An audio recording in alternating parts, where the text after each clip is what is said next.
en titre, les observateurs électoraux de l'Union européenne sont déployés sur le terrain.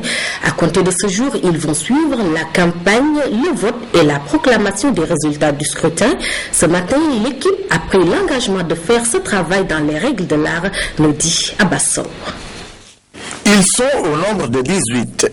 Ce sont les observateurs de long terme déployés sur l'étendue du territoire sénégalais. Ces observateurs ont une mission bien précise pour cette prochaine présidentielle de février 2012. Maintenant qu'ils sont formés, ils sont prêts pour nous donner toutes les informations spécifiques département par département qui vont nous aider dans l'analyse, dans notre analyse pour tirer nos conclusions prochainement.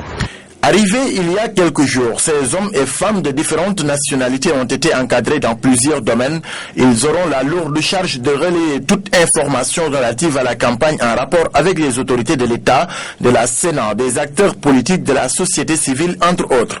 Ils vont rencontrer tous les acteurs politiques, toutes les institutions de l'État et aussi toutes les institutions électorales concernées par ce scrutin.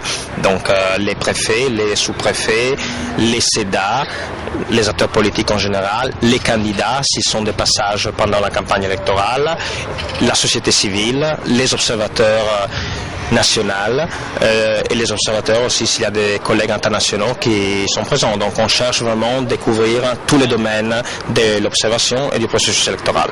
Et donc quels sont les domaines dans lesquels ils ont été formés et encadrés? Notamment en matière du cadre juridique, du cadre électoral, environnement des médias, la situation politique au pays, aussi la méthodologie sur l'observation. Dans le rôle d'observateur, 38 vont se joindre à cette équipe dans les prochains jours. Pour une première mission, l'Union européenne n'a pas lésiné sur les moyens. La transparence a un coût. Nous passons à l'éducation.